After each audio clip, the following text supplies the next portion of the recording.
Is your golf swing inconsistent? Whenever I have a group of golfers together and they're talking about their swing problems, you always hear about the slice, the hook, thin shots, heavy shots, over the top, and even the dreaded shank.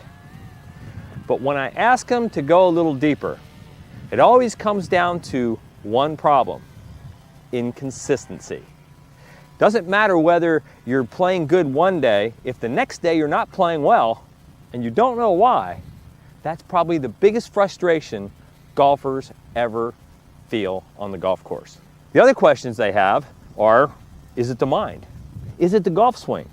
But the big one is, how do I fix it? And you're not alone when you feel this frustration. Even the best golfers in the world have to deal with inconsistencies in their swing from day to day. I'm Tracy Reed. I'm a golf biomechanic, a former military interrogator, and an expert on how the brain works under high-pressure situations. I spent 20 years researching to find the answers to the very questions we just asked, and I found them. What I found was so simple that most golfers don't want to believe it. But I'm going to show you the answers for a better, more consistent golf swing right here, and I'll prove it to you. And I'll do it without asking you to learn a new golf swing. As a matter of fact, I'll go so far as to say your golf swing is probably just fine.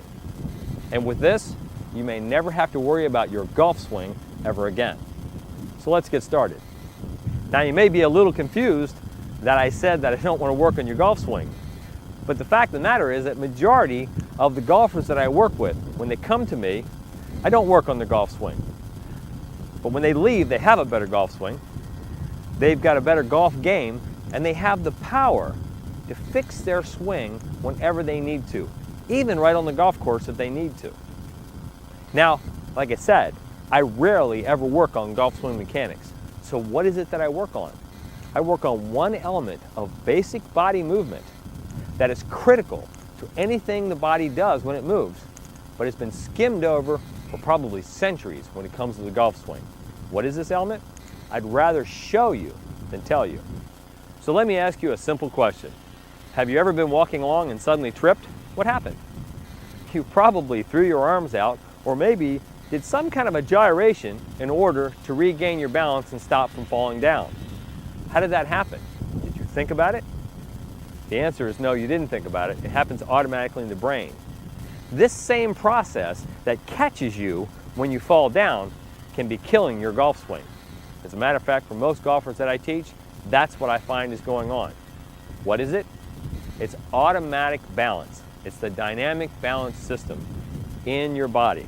Actually, it's in your brain. What it does is it protects you if you start falling. It's automatic, and it happens whether you like it or not. So how does this affect the golf swing? It's very simple. If you don't start your golf swing from a balanced position, your brain automatically tries to rebalance you whether you like it or not. Well, if you're not in balance, it's going to steal the muscles that you intend to use to hit the golf ball. And it's going to use those to rebalance you, which throws off your golf swing. It throws off your plane. And if you throw off your plane in your golf swing, you don't have a chance of hitting the ball square, let alone on target. What we're going to do is I'm going to show you how this works in the brain and how to take advantage of this so that you can use it to help your golf swing rather than hurt it. Because here's the secret. If you start from a balanced position, your brain and your body will fight to keep you in balance and bring that club back to square every time. All right, so what I'm talking about is using your body's dynamic balance system, the auto balance system in your body, to make your golf swing almost automatic. But to do so, you have to understand how that system works. So let me go through it. First of all, balance starts at the bottom of your feet. You have proprioceptors, which is a big word for nerve endings, at the bottoms of your feet and elsewhere in the body. And they communicate with the brain 24/7. And their only purpose is to know if you're in balance or if you're out of balance. And if you're out of balance, the brain automatically makes whatever corrections it has to keep you from falling down. So when you're walking along, you don't realize it, But your brain, if your foot lands wrong, is making tiny little corrections to try to keep you from falling down. You trip on something that has to make a massive correction, and that's when your arms go way out. Well, here's the thing.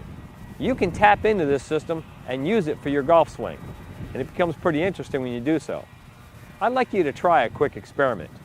I'd like you to take a walk, and as you walk, I want you to focus on exactly where in the bottoms of your feet your weight is mostly centered as you walk. When you land on your heel, is it on the outside of the heel? Is it on the inside of the heel? Or is it centered on the heel? And as you walk across your foot, is it going to the outside? Does it just move right over to the ball of the foot? Or is it pretty much centered? And again, when you push off, how is that weight centered? Is it on the ball of the foot? Is it over the last set of toes? Or is it centered again? And I want you to do this while walking, looking straight ahead, not looking at your feet. Now what's going to happen here is you're going to find out that both feet are different. One's going to do one thing, one's going to do another. And it's going to be a little awkward at first because you're tapping into the subconscious with your conscious brain. But what we're doing here is I'm showing you that you can see exactly what the subconscious sees as you walk. Okay, when you do this walking exercise, there's a point here. You're probably, after a while, going to see in your mind some kind of image of the bottoms of your feet. That's your subconscious setting those images to the feet because you're trying to find out what's going on. Now there's a part 2 to this exercise, and I want to tell you that if you don't do this exercise, you're missing out on a very important part, because if you don't experience it, it won't make sense.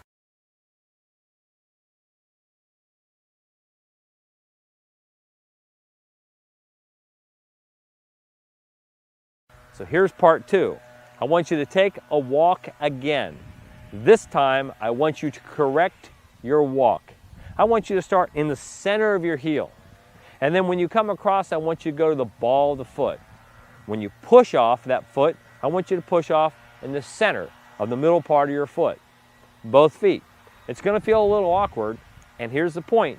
Don't look at your feet while you're doing it. The only way this is possible for you to correct this movement is for you to consciously go into the subconscious pictures that are already there, because you saw them in the first part. Tweak those pictures a little bit, and your body will move heaven and earth to follow the new picture. But there's a reason for it. The pictures are close enough to the pictures the subconscious is already using, so it says, hey, yeah, that's the same picture. It's a little better, so I'll use it. This is very important. But what I want you to do here is I want you to take that second walk and see if you can correct your walk. It may feel a little bit funny, but you can do it. It's proof that, 1, you can tap into the pictures that the subconscious uses for movement, and 2, you can correct them and correct your movement. Now, we're not using the conscious mind to do that other than to give instruction to the subconscious. We're working directly through the subconscious mind to correct movement. Have I worked on your technique yet? Yes and no. I've done it through your mind. I'm working on your mind.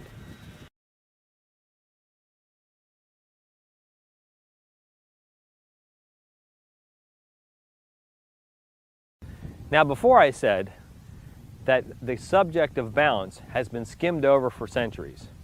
Think about what was mentioned about balance in a lesson you may have taken in the past. The golf instructor says, get in balance. That's about how far it goes, doesn't it? And you might say, well, how do I know if I'm in balance? Oh, you'll feel comfortable. But is that it? You see, balance can be your worst enemy, or it can be your very best friend. If you don't understand it, it will be your worst enemy because it works whether you like it or not. But if you understand it, it's your best friend, and it's your advantage on the golf course. So why is balance so misunderstood? There are a number of elements to balance. Instead of just teetering over one point, you have to balance different motions in the body while they're happening. Notice when I put one arm out, the other one wants to move. It's a counterbalance system that happens automatically in the brain, again, whether you like it or not.